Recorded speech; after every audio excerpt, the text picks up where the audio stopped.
melhor, muito bem-vindos a mais um episódio de Direito Criminal ao Vinho. Hoje num dia muito gelado, pelo menos aqui em Curitiba, e espero que vocês estejam aí já acompanhados da sua taça, do seu bom vinho, porque hoje o episódio promete. Antes da gente apresentar aqui quem é o nosso convidado do dia, Michel vai fazer a apresentação do vinho.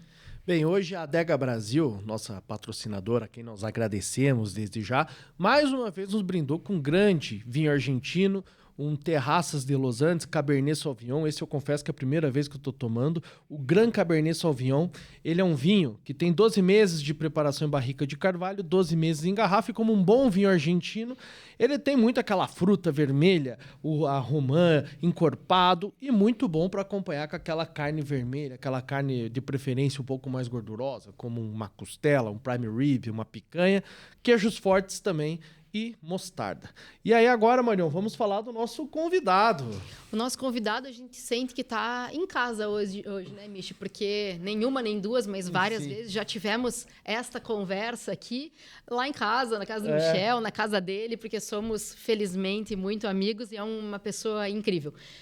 O nosso convidado hoje, ele é advogado criminalista, ele é especialista em direito penal econômico, em delitos econômicos, professor de direito penal, assim como nós, já há muitos anos, membro da Comissão de Direitos Humanos da OAB do Paraná, e tem algumas curiosidades também. A gente sempre fuça, assim, algumas curiosidades antes de apresentar o nosso convidado. A gente já sabia muito sobre esse convidado, nosso stalking aqui, mas a gente descobriu algumas coisas novas. Por exemplo, eu não sabia que ele quase tinha sido surfista profissional. Você sabia, Michi, Não disso? sabia disso. Então, diz ele que quase foi surfista profissional, também que ele sabe piano clássico, formado em piano clássico. Isso eu desconfiava, porque uma vez vi na casa dele, que tem um lindo de um piano. Mas, enfim, contou essa curiosidade também, que estudou durante toda a infância em colégio de padre, de freira, no interior, e isso tem todo um impacto na vida dele. Enfim, então ele vai contar um pouquinho sobre tudo isso pra gente durante o episódio. Então, estamos aqui hoje com um querido amigo, com um competente profissional, Marcelo Lepre. Muito obrigada pela tua presença, é uma honra, uma alegria imensa ter você aqui. Eu é que agradeço o convite desses amigos queridos, o Michel, a Marion. Como bem destacado, a nossa relação de amizade transcende a questão profissional, embora a gente esteja sempre, a longa data, inclusive, atuando no mesmo núcleo, né? Nas defesas criminais, nas salas de aula, lecionando direito, processo penal. Mas eu tenho uma felicidade, uma alegria enorme de poder dizer que sou amigo de vocês dois, que são pessoas incríveis, fantásticas. Para quem não os conhece fora do ambiente acadêmico, do ambiente laboral, vocês não fazem ideia o quão fantástico, o quanto queridos são esses dois amigos. Então, eu estou muito feliz de estar aqui com vocês hoje, ao mesmo tempo com medo, porque eu não sei que tipo de coisa que vocês vão entregar ao público. E não, como amigos... A gente convidou para você fazer essa apresentação nossa aí, já podemos encerrar o programa. Já podemos encerrar, né? Só quero lembrar que tudo o que vier de mim vai ter troca. Eu vou falar também. Então vamos começar aqui, Lebre, e já vamos começar quebrando um pouco o script aqui, porque... Por favor. A gente dá aula há muito tempo junto, acho que mais de 10 anos a gente se conhece, não lembro quando, mas mais de 10 anos com certeza. E uma coisa que sempre marcou você foi o teu sotaque. Da onde que vem esse sotaque, Marcelo Lebre? Você, da onde que veio? Porque uma coisa que te marca, o pessoal fala, vem o sotaque junto, e aí? Verdade. Você sabe, Michel, que já chegou a fazer bolão em sala de aula para descobrir de onde era o meu sotaque. Obviamente, eu explorei economicamente a questão, né? Peguei um aluno e falei assim, eu te digo de onde é e a gente divide a grana. Brincadeiras à parte, mas é que realmente eu morei em vários lugares, né? Eu sou nascido em São Paulo, mas só nasci quando pequeno já. Capital? Nasci em Campinas, né? Interior de São Paulo. Cheguei a morar em São Paulo capital, mas acho que com 2 para 3 anos eu e minha família a gente veio para o Paraná. Meu pai veio para questões de trabalho. Ele trabalhava no jornal Estado de São Paulo e aí foi transferido aqui para o Paraná, para o interior. E foi ali que eu desenvolvi toda a minha infância, né? Então vim para Curitiba mais adolescente.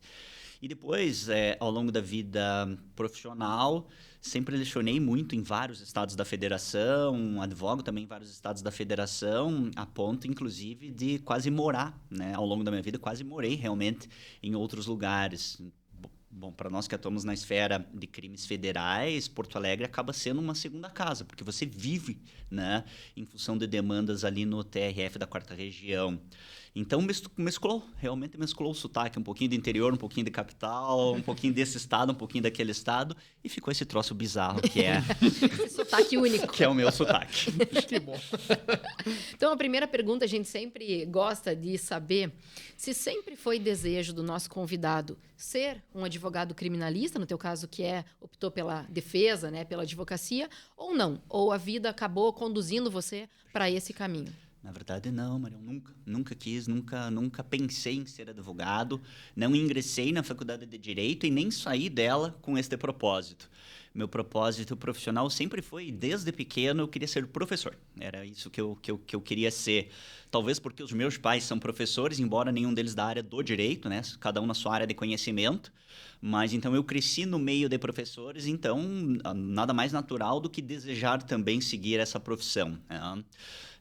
E talvez por ver filmes, enfim, porque realmente não tenho nenhum parente na área do direito, em nenhuma profissão jurídica, mas eu queria ser professor de direito. Não sabia exatamente do que, não sabia de direito penal, mas eu ingressei na faculdade de direito pensando nisso e foquei os 5 anos dos meus estudos dentro da faculdade para a docência. Então, todos esses projetos de iniciação científica que tinha na faculdade, eu fazia monitoria de todos os professores, com o propósito de realmente virar professor. E tive a felicidade de realizar meu sonho profissional muito cedo. Então, eu me formei e coisa de alguns meses depois eu já comecei a dar aula. Primeiro como professor substituto parece que teve um colega professor que se adoentou, então fui convidado para esta finalidade.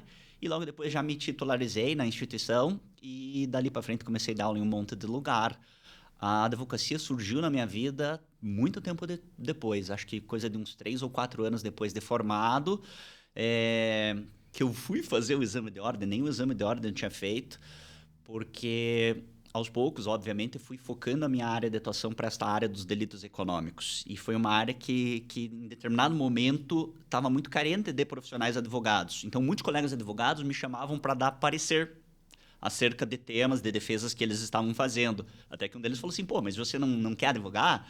Seria interessante participar da audiência, do processo como um todo.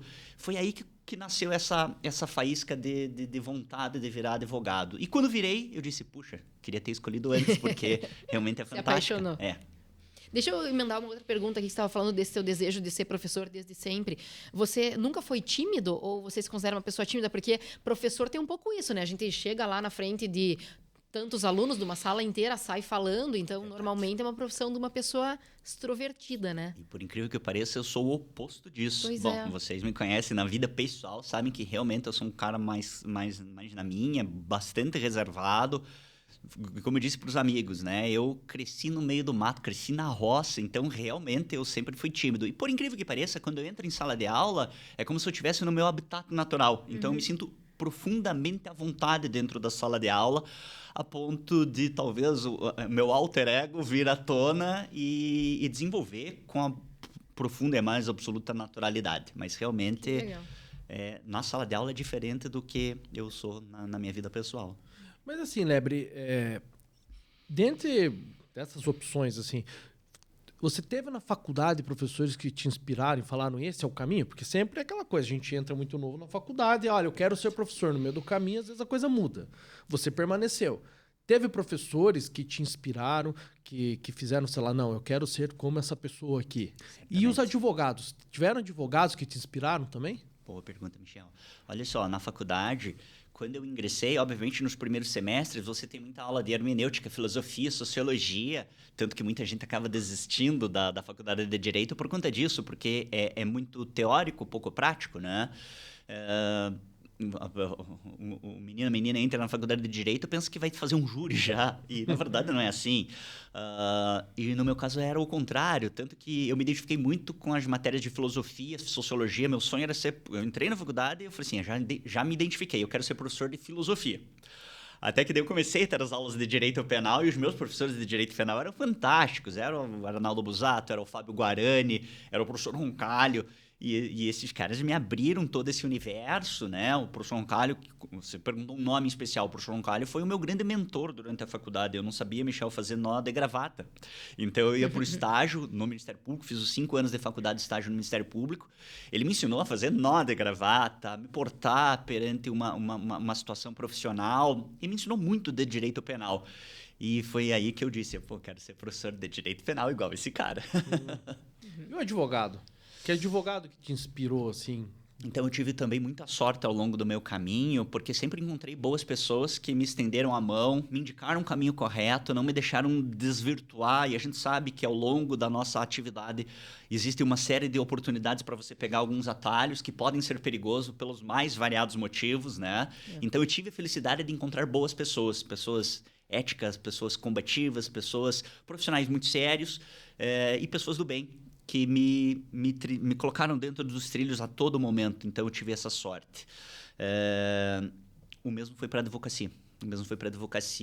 Então, por exemplo, quando eu comecei a advogar, e vocês sabem, porque são advogados também, da iniciativa privada, não estão no escritório de alguém. Vocês têm os seus próprios escritórios, que hoje são grandes escritórios, mas assim como o meu, também começaram pequenos. E só a gente sabe quão árdua é essa trajetória, né? Então, eu tive a sorte de encontrar alguns mentores. Por exemplo, o Dr. Pamplona, que chegou a ser presidente do Tribunal de Ética, salvo engano, aqui da OAB Paraná. E, embora seja um advogado trabalhista, ele me ensinou a ser advogado. Então, por exemplo, ele ia comigo em algumas audiências criminais para que eu soubesse como me portar diante de uma audiência. Porque, como eu disse, eu fiz estágio 5 anos no Ministério Público. Então, eu nunca fiz estágio no escritório de advocacia. Eu sabia de direito penal, mas eu não sabia advogar. Então, eu tive a felicidade de encontrar algumas pessoas, entre elas o Dr. Pamplona, que realmente me ajudou muito. Eu tenho ele, assim, como uma figura especial. E essa época, assim, a gente hoje, a informação a respeito do o que é o advogar é algo que hoje a gente consegue ter um pouco mais de acesso. A gente tem muitos vídeos, enfim, e palestras a respeito disso. Pelo menos no meu tempo, eu acredito que o Leb seja mais ou menos a minha idade. Marion, acho que é um pouco bem mais nova, né? Bem mais nova. Eu tô com medo aqui de ter uma represália, então eu vou falar que ele é muito mais nova do que eu. Vamos fingir assim. Mas, assim, é o tipo de informação que a gente não tinha antes. Verdade. O que era abrir um escritório? Como que você vai atrás de cliente? Como que você vai se portar perante o cliente? Até onde vai o teu limite, né? Sim. E esse é o tipo de coisa. E, Lebre, se você não fosse advogado criminalista, agora já está muito assentado o teu caminho, né? Mas você consegue pensar alguma outra coisa que te faria feliz se não fosse isso? Boa pergunta. Eu acho que eu seria professor. Talvez de outra área, mas professor. Porque E vocês sabem do que eu estou falando. Vocês dois são professores fantásticos, muito queridos por todos os alunos. A sala de aula é contagiante, ela te abre a cabeça para uma série de perspectivas, ela te permite e ao mesmo tempo fomente que você fique sempre estudando, sempre atualizado, desafia, né? Buscando novos conhecimentos, fazendo interlocução com outras áreas. Então, eu acho que eu seria professor, talvez de outra coisa, de filosofia, de piano, psicologia, professor de piano, de surf, ou fazendeiro, não sei, porque realmente eu gosto bastante de mato, de roça, enfim. Mas assim, Leb, já agora é advogado. Qual que é a melhor coisa de ser um advogado profissional? Michel, assim, veja, o que aparece no escritório são demandas criminais. E como as demandas criminais, elas geralmente envolvem situações muito complexas da vida da pessoa que está ali envolvido, seja na condição de suposto autor, seja na condição de vítima, né? Então, hora você atua como advogado de defesa, hora você atua como advogado de acusação, como assistente. E eu confesso para vocês que eu não gosto muito de acusar. Né? Então, não é o meu local mais confortável. Eu realmente gosto muito de defender. Esse talvez é um dos motivos de eu nunca ter pensado seguir carreira pública. Porque, independente de ser magistratura, Ministério Público, delegado, enfim, eu acho que uma das premissas que rege o serviço público em qualquer uma das áreas é a imparcialidade. E eu não sou imparcial, eu sou parcial. Quando eu tomo partido, eu vou até o final. Desde moleque sempre fui assim, então acho que essa é uma das características do meu perfil. E a advocacia me oferta isso, né? Defender com unhas e dentes aquele que ninguém quer defender. Então a advocacia me completa nesse aspecto. É engraçado a advocacia nesse aspecto, porque às vezes chega um cliente para a gente e conta uma situação e no início você não se convence tanto, aí você começa a estudar, começa a entrar na causa, né? E aí você está tão convencido e faz a peça, enfim, que você fica indignado se o juiz não, não te dá razão, né? Quando, na verdade, no início você pessoal, mesmo... E é um grande cuidado que tem que ter, né? Não se apaixonar pela tese a ponto de você não ver as fragilidades dela, né? Exato. E aí você fica realmente, vê uma coisa contrária, você fica louco da vida. Mas aí a gente complicado. tem algo muito, muito positivo ao nosso favor, que é importante também a gente passar para os nossos alunos, para os colegas que são advogados iniciantes, que é a seguinte: nós não estamos sozinhos. Então, por exemplo, quantas vezes fiz e ainda vou fazer de ter dúvidas sobre uma determinada linha de uma estratégia de defesa e me socorrer dos meus professores para trocar ideia, ou dos meus amigos, Michel, Marion, vira e mexe, a gente se liga e, escuta, eu tô com esse raciocínio nessa demanda. Se fosse você, o que você faria? Essa introdução, essa troca de ideias é bastante importante. Sem dúvida, sem dúvida. E, Lebre, você atuou das 80 fases da Lava Jato, né, em pelo menos 40. Como que você define essa experiência na tua vida? Realmente, a Operação Lava Jato ela veio com um propósito profundamente nobre, que é dar cabo de uma criminalidade que, historicamente, no nosso país foi renegada a um segundo plano nas persecuções criminais. Algo que a gente estuda bastante na criminologia, especialmente na criminologia pós-labeling approach, né? Pós-criminologia crítica, é a história dos crimes de colarinho branco. Então, a Lava Jato ela veio com este propósito, me parece bastante nobre, de transcender as barreiras da criminalidade, vamos chamar de criminalidade comum, da microcriminalidade, e ampliar a persecução criminal na macrocriminalidade. Porém, e as notícias que são veiculadas abertamente na mídia hoje dão cabo de inúmeras falhas realizadas ao longo das várias ações penais, boa parte delas atribuível às autoridades responsáveis pela persecução, que, como servidores públicos, obviamente, têm, assim como nós, um dever de seguir as regras do jogo. Quando essas regras do jogo, estabelecidas pela própria legislação, não são seguidas, obviamente, as máculas devem ser reconhecidas. E, como advogado criminal, o nosso papel é exatamente esse, né? Analisar fidedignamente todos os termos da ação penal, da investigação, do processo, para verificar se alguma dessas máculas feriu, violou, mitigou algum direito, alguma garantia que é assegurada para o nosso cliente. E, obviamente, isso aconteceu, e aconteceu bastante. Então, é por isso que hoje você vê muitos reconhecimentos de nulidades, às vezes de fases inteiras da Operação Lava Jato, por conta dessas falhas.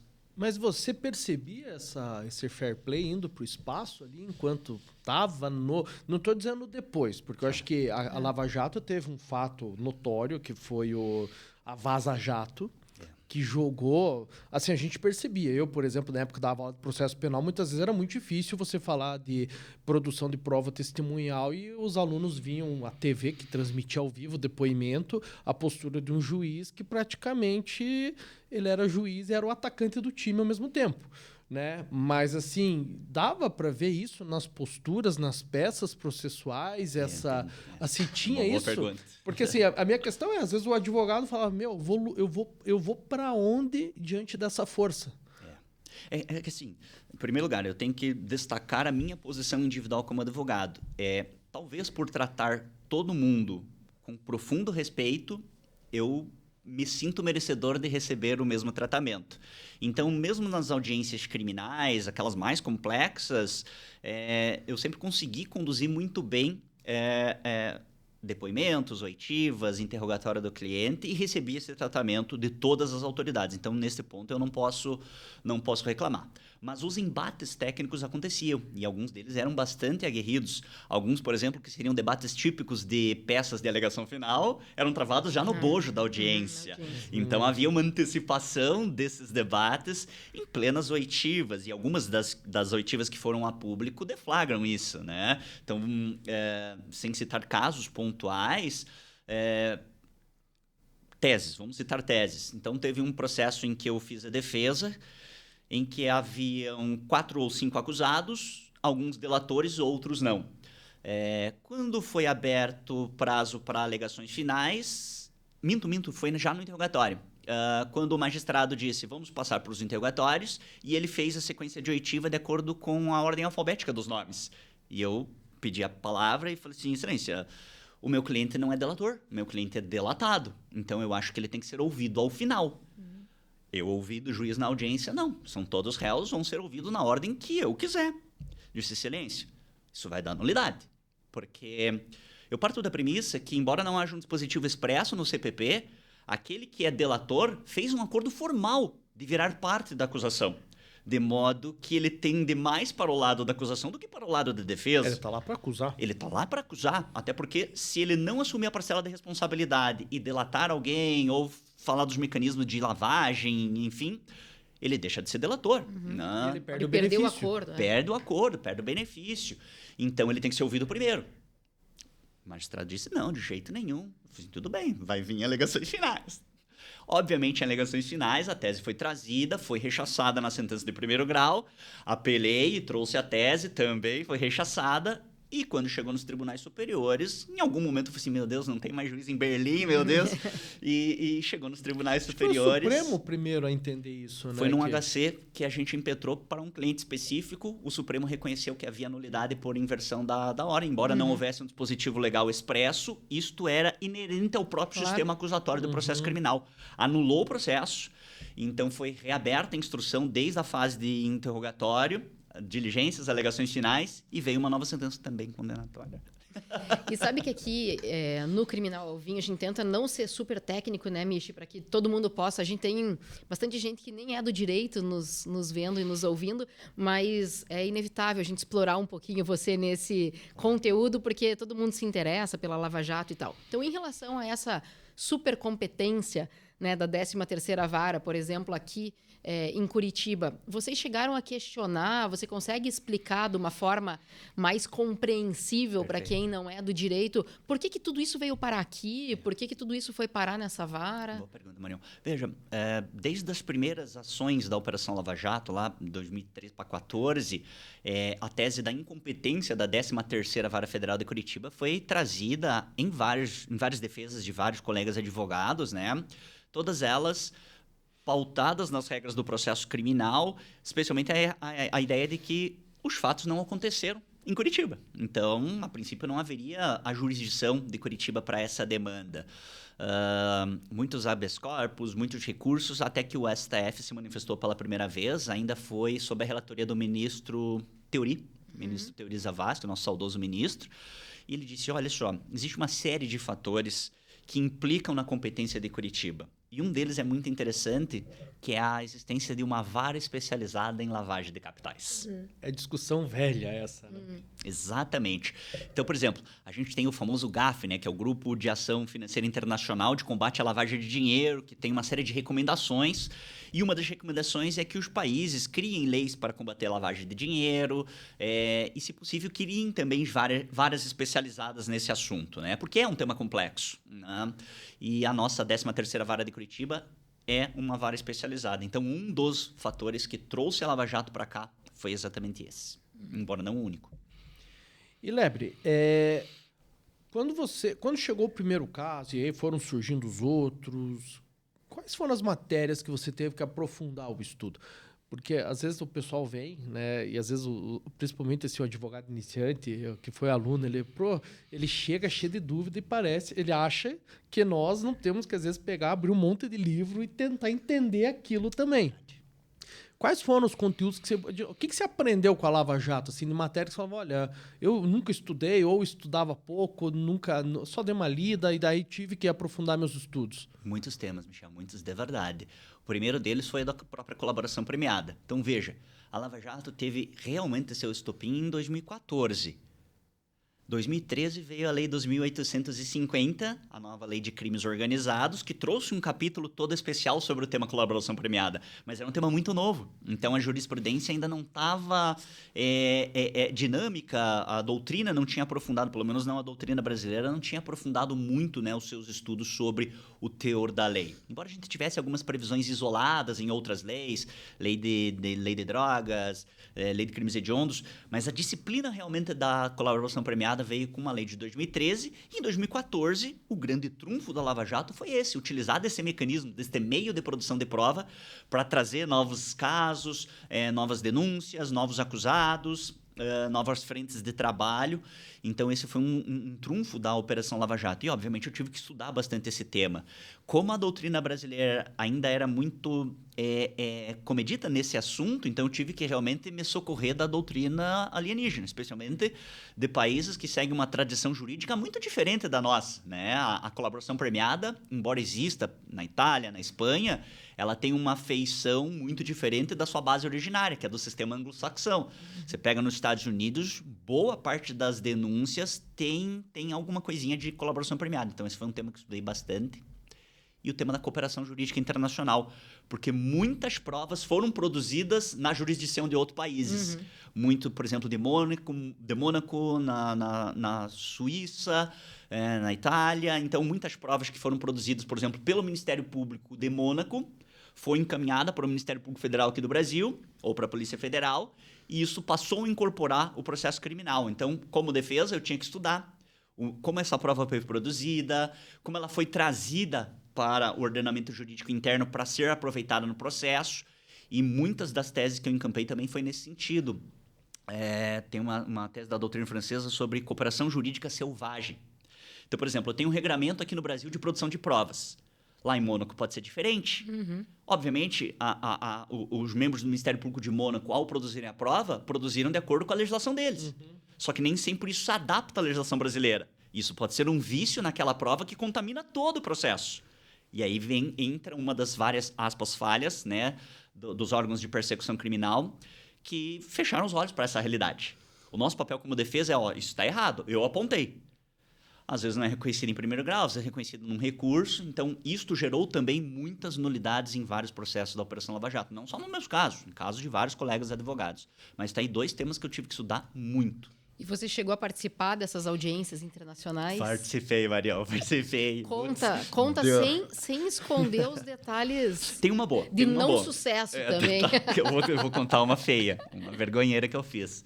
Mas um ponto que me chamou muita atenção foi uma audiência que eu fiz, eu não lembro na comarca que era, mas era na Itália, à disposição das salas de audiência. Então, realmente, ficava o juiz na frente. Você foi para a Itália? Fui.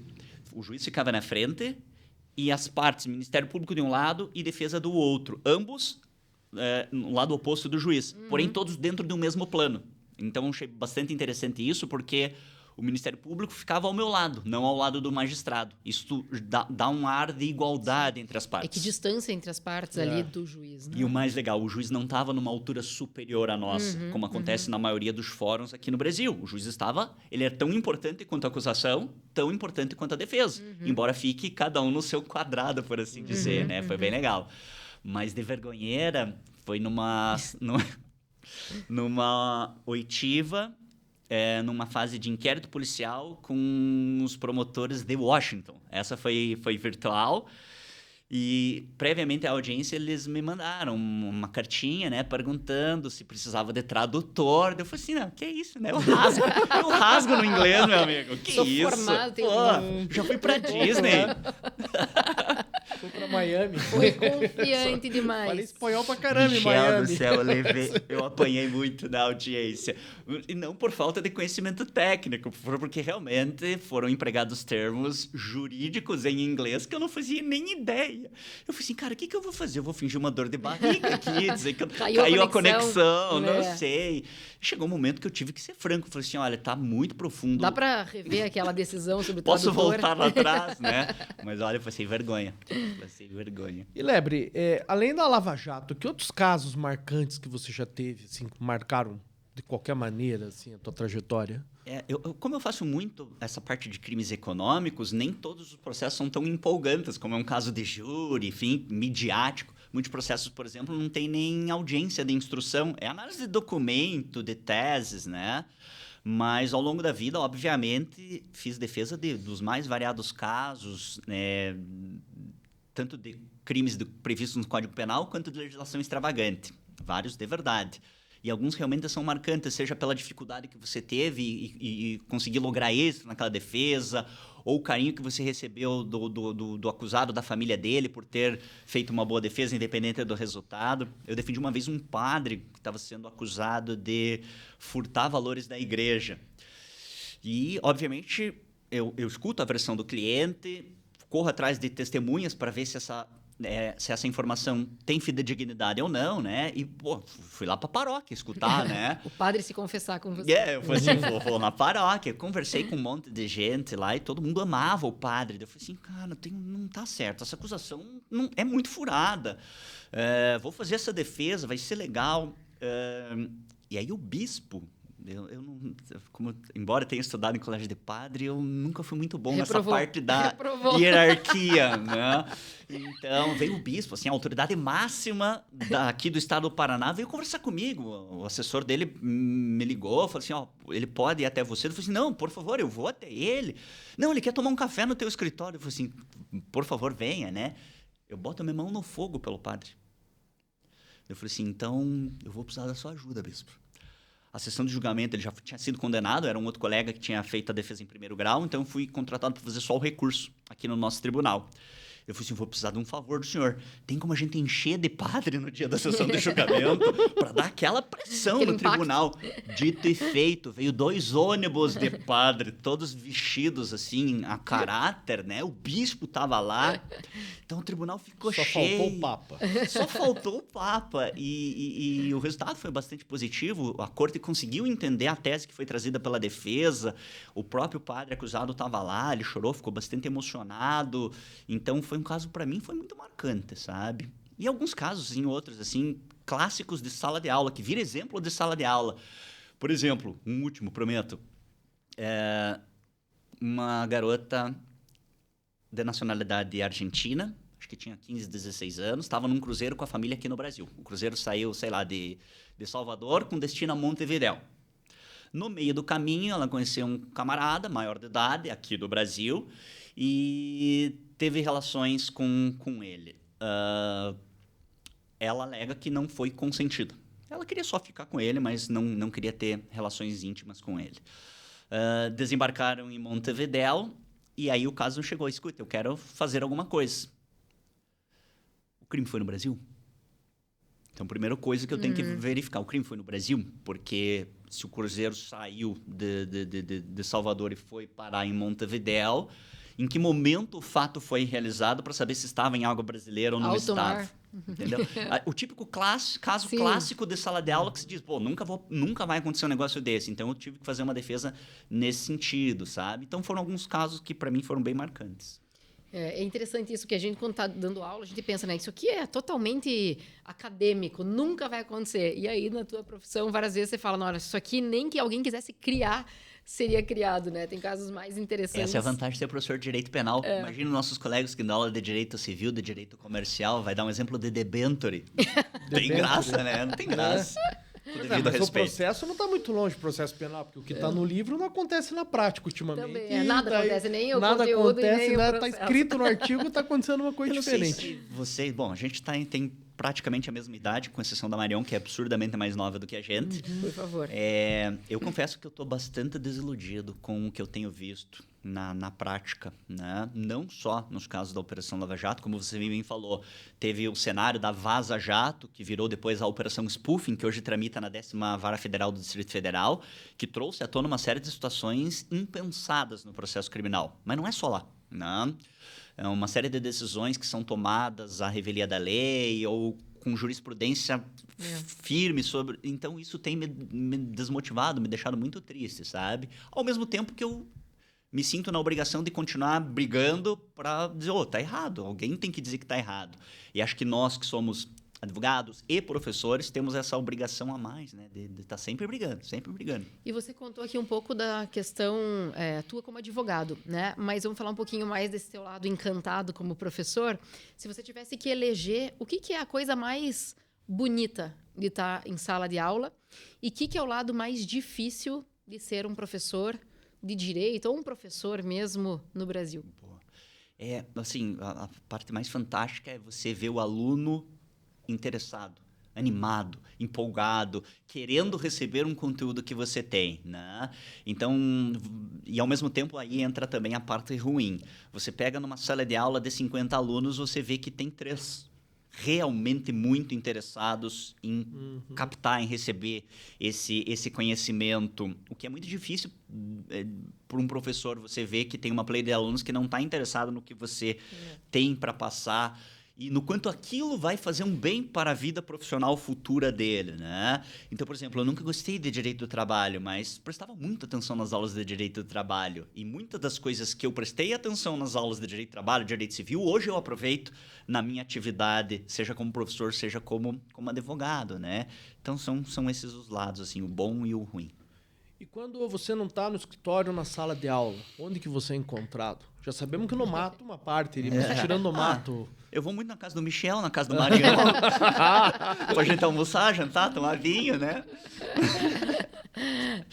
Mas realmente eu gosto muito de ir pra fazenda, para ficar no meio dos cavalos, das vacas, enfim, eu gosto de, talvez por ter raízes, né, do interior. Como eu te disse, embora nascido numa cidade muito grande, eu me sinto bicho do mato, bicho do Paraná, literalmente, quase. Então, eu gosto muito desse convívio com natureza, com bicho, gosto de ir para a floresta, gosto de ir para a montanha, gosto de escalar, amo ir para a praia, desde pequeno sempre fui muito para a praia, porque vocês conheceram meu pai era surfista, ele sim era surfista, tatuado e tal. Hoje ele não tem cabelo, igual o Michel, mas ele sempre foi cabeludão, então aprendi a surfar ali com ele, então sempre gostei dessa relação de mar e de natureza, de mato. Então, por mim, o meu céu, minha descrição de céu seria exatamente uma praia onde tem fazenda com cavalo, vaca, onde a temperatura é mais ou menos uns 22 graus e meio, 23, e toca jazz no fundo. E bebe vinho. E com os meus amigos. Lebre. E a gente tem intimidade suficiente para fazer uma pergunta fora do script aqui, que é a seguinte. Claro. Quando você tá lá na natureza, na tua fazenda ou na praia, enfim, você é um cara que reflete, assim, sobre o caminho, né, da tua história. Então, por exemplo, você é um cara inquieto, do tipo, puta, será que eu tô fazendo a coisa certa? Será que eu quero continuar com isso? Será que eu tô... sabe, que você reavalia, às vezes, o rumo das coisas? Ou não? Ou você é um cara que deixa a coisa mais solta e vai indo? Como é que você se enxerga? Eu me enquadro bem nesse primeiro perfil que você trouxe. Eu reflito bastante sobre os meus passos. Sejam aqueles que eu já trilhei, né, para refletir, exatamente para captar o que eu fiz de certo e o que eu fiz de errado, e fazer essa triagem no sentido de que eu não agi bem naquela situação, então eu preciso dar uma melhorada nesse aspecto da minha vida. Até para que os meus próximos passos sejam mais confortáveis, né? Então, isso vale para a advocacia, isso vale para a sala de aula, isso vale também para a vida pessoal, familiar. Então, realmente, eu gosto de sentar embaixo da árvore, ficar pensando, ficar boiando lá na água, no mar, assim, refletindo. E eu gosto muito de trocar ideias, né? Seja com a minha família, seja com meus amigos. Vocês sabem disso, a gente conversa bastante sobre aspectos da vida, até para que a gente possa ser melhor como pessoa, como ser humano, como é que a gente pode ajudar a comunidade na qual a gente vive, os nossos amigos, nossos familiares. Então, nós 3 somos muito parecidos nesse tocante. E pegando um gancho, você recentemente fez aí o Caminho de Santiago, né? Verdade. Eu nunca andei, eu fui para algumas cidades que é uma festa, né? Mas eu chegava eu fiquei nos pontos finais de cada um dos trechos, né? Eu não fiz o caminho. Ele chegava no ponto do descanso. Do bebezinho. Porque tem lá, por exemplo, um lugar para mim que eu achei sensacional foi Logronho. Logronho é a capital da Rioja. E é uma parte do caminho. Simplesmente a capital da região que produz o melhor vinho melhores vinhos da Espanha. Boteco tem estrela Michelin. Pra ter uma ideia. Verdade. Então, e aí chega 2 horas da tarde e começa a aparecer aquele fluxo do pessoal fazendo o caminho e começa a festa. E também 9 horas da manhã não tem nada aberto, porque a cidade vai até tarde, dorme tarde e acorda tarde. Mas aí, Lebre, como que foi? A decisão foi uma promessa? Realmente é um caminho, porque a gente escuta muitas pessoas falarem que depois que você faz o caminho, você volta espiritualmente, pessoalmente renovado, com uma outra perspectiva de vida. Então, como foi? A decisão foi uma promessa? O que você viu no meio do caminho? Quais foram as conclusões que você tirou, se você puder falar? O que mudou do Lebre antes e depois do caminho? Boa, Michel. primeiro lugar, a decisão de fazer o caminho de Santiago de Compostela foi também inspiração do meu pai. Ele já tinha feito o caminho umas 2 vezes na vida dele, uma quando era mais moço. Só desculpe, você foi a pé, né? A pé. Ah, tá. E depois ele fez quando já era um pouco mais coroa, devia ter os seus 50 e poucos anos. Ele estava super estressado com o trabalho, parecia um cara diferente do que eu conhecia, um cara sempre alegre, animado. E ele estava mais carrancudo e tal. E ele falou assim, é lá que eu preciso ir para reencontrar o meu equilíbrio. E dito e feito. Eu lembro até hoje, eu acho que eu estava terceirão.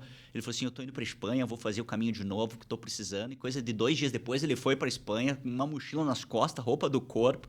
Voltou um mês depois, barbudo e outra pessoa. Ele voltou a ser aquele cara 10.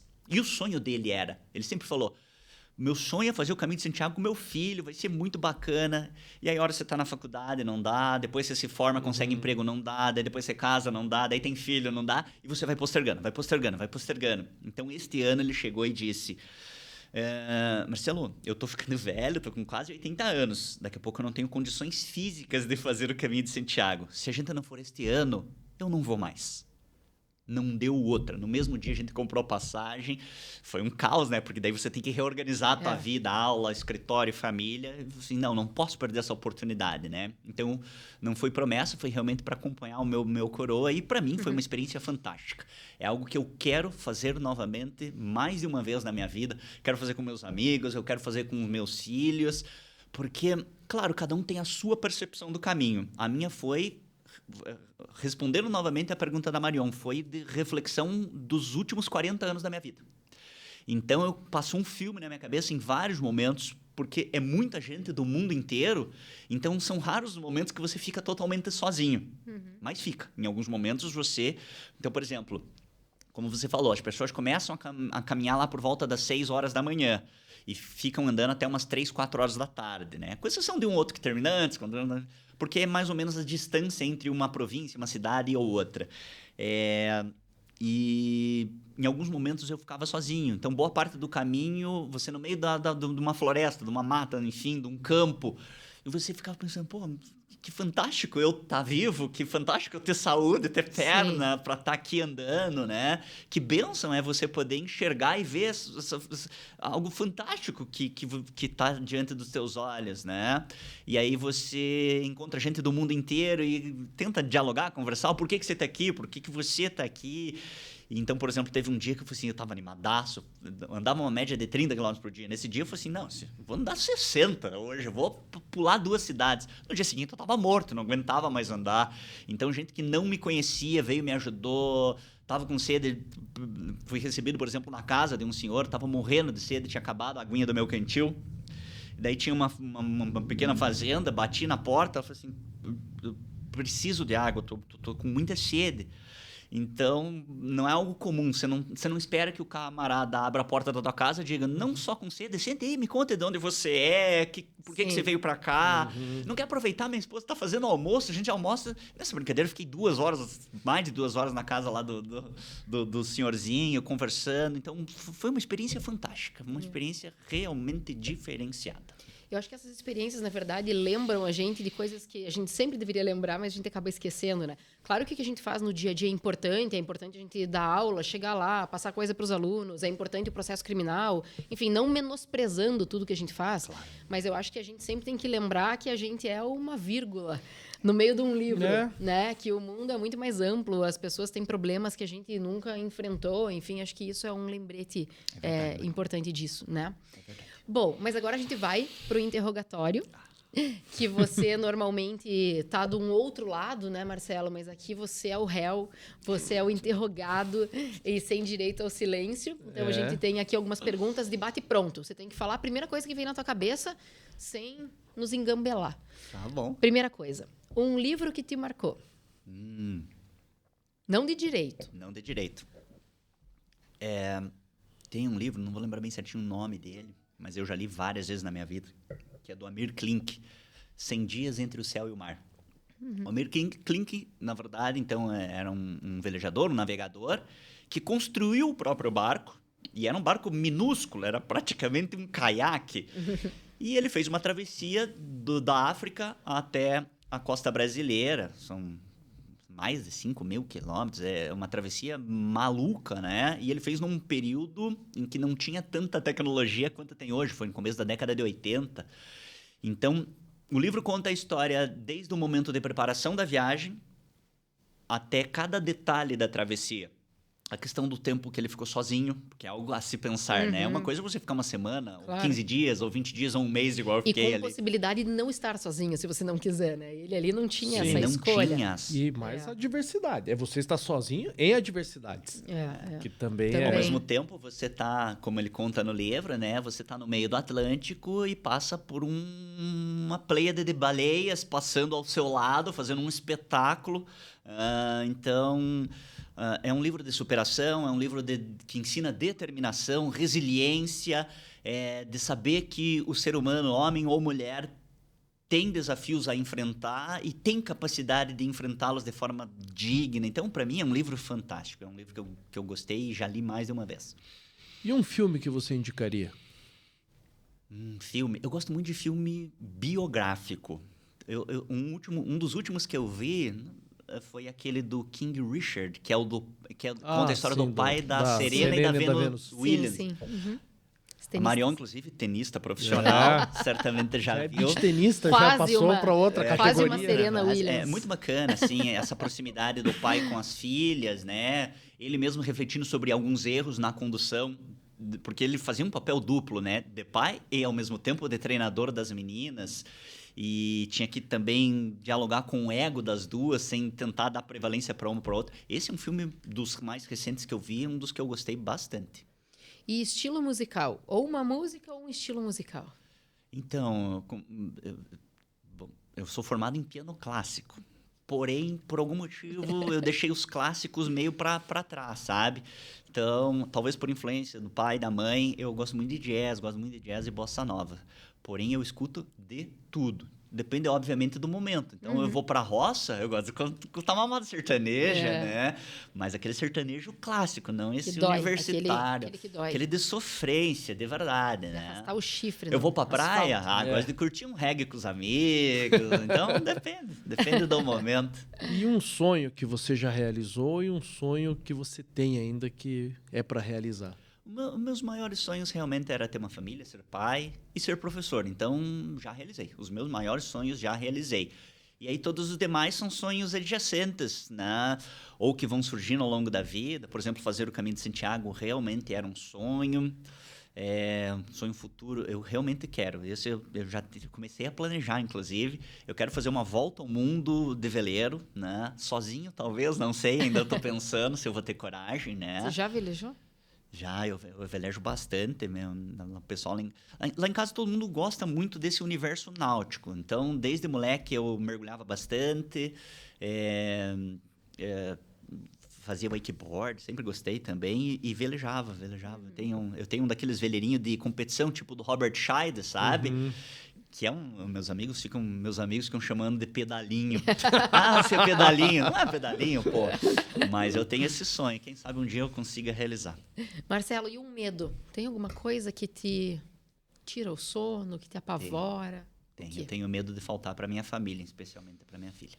É o meu maior medo. Então, por exemplo, o meu sonho de escalar o Everest, eu vou ter que esperar ela crescer, porque se der ruim, pelo menos ela já está crescida, né? Não precisar tanto de você. E uma memória de infância?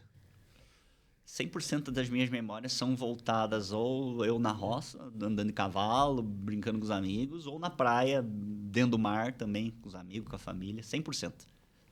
E se você pudesse se definir em uma palavra, mas eu vou criar umas dificuldades, que não advogado, que não professor, que não pai, não se dê funções, se dê uma característica. Eu tento ser pacificador sempre, sabe? Eu não gosto de embates, de confronto, não gosto de algazarra, eu gosto de tranquilidade, de paz, né? Então, se eu puder criar em torno de mim um ambiente nesse sentido, seja no ambiente familiar, no ambiente profissional, com os amigos, para mim é o ideal. Eu gosto disso. E um defeito que você tem, mas não queria ter? Eu sou um pouco intransigente. Eu realmente tenho uma certa dificuldade nesse sentido. Então, se eu estou dentro de uma linha, para eu voltar para uma linha distinta, é um pouco trabalhoso. Comida. O que o Marcelo Lebre gosta de comer? Apesar de ser bem magrinho, eu como de tudo, sem exceção, e como bem, como os amigos sabem. Mas eu gosto muito de frutos do mar em geral. Hoje em dia, eu te diria que eu gosto muito de comer polvo, apesar do seriado lá do Dr. Polvo, que dá um pouco de tristeza daí de comer polvo, mas o polvo é muito gostoso, então... Supera o seriado. Eu supero. E uma curiosidade do Marcelo Lebre que pouca gente ou ninguém sabe. Olha... Eu acho que essa questão do piano tem pouquíssima gente que sabe? Porque realmente... Então, eu estudava em colégio de padre no interior. E, além das aulas obrigatórias de religião, tinha religião 1, 2, 3... eram aulas complexas, às vezes, né? Porque a molecada não queria isso. A molecada queria fazer bagunça. E aí tinha aula de piano. Era currículo obrigatório. E eu lembro muito bem... que daí tinha, por exemplo, a aula de religião 1 e 2, que era obrigatória, e daí no contraturno tinha a possibilidade da religião 3, ou aula de piano.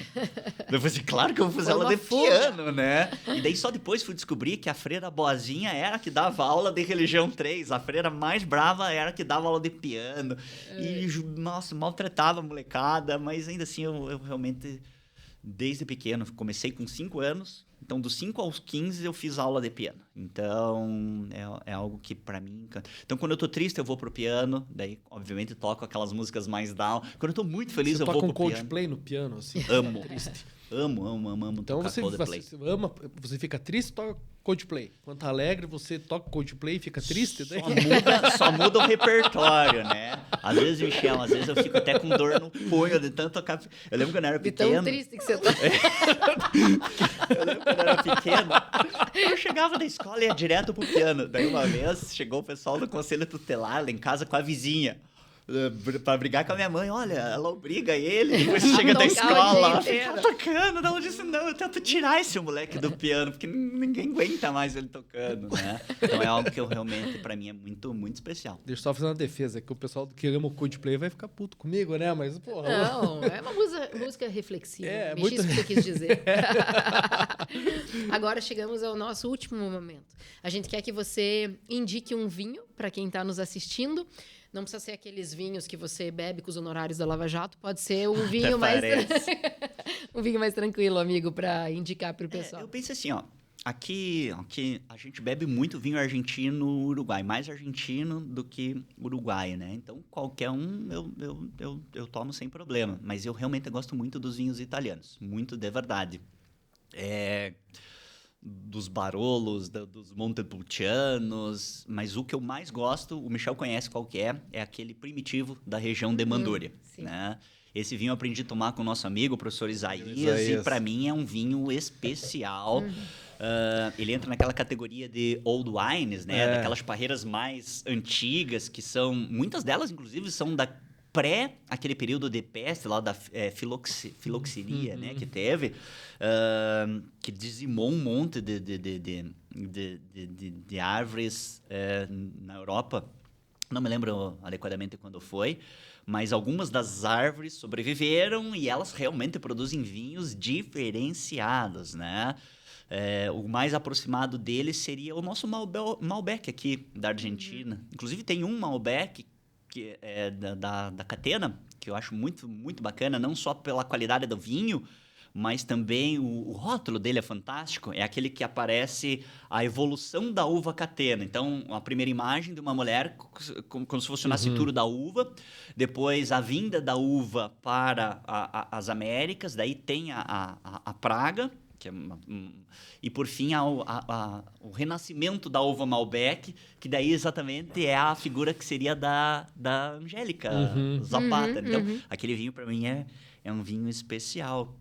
Um outro, posso falar mais um? Claro. Posso contar um caso do Michel ou é proibido?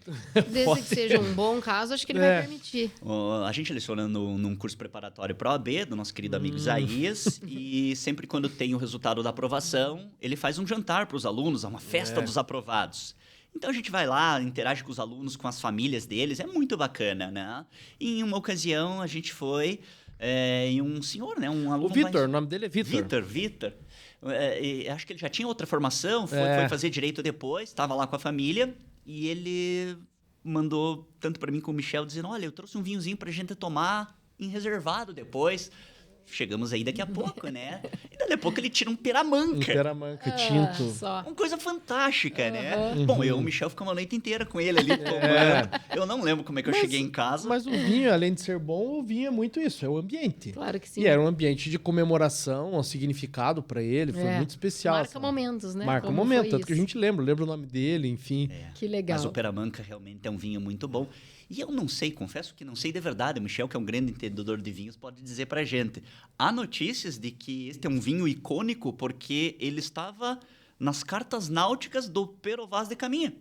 Quando cruzou o Atlântico, ele mandava relatórios para o rei de Portugal e, salvo engano, numa dessas cartas ele dizia, olha, é difícil, a travessia é árdua e muito tempo no mar com um bando de marinheiros, o que salva é o destino que nos aguarda e os vinhos Peramanca que a gente bebe no meio do caminho. E a fama também é que era o preferido do Dom Pedro, né?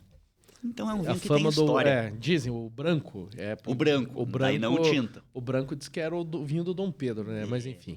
Bom, que esse momento com vinho também fique marcado para nós, né, como amigos que somos, e também para aqueles que nos ouviram. Muito obrigado pela audiência e obrigado pela tua presença. Foi muito especial ter você aqui e que você volte sempre que quiser. Obrigada. Sempre. Saúde. Um brinde. Um brinde. Valeu, gente.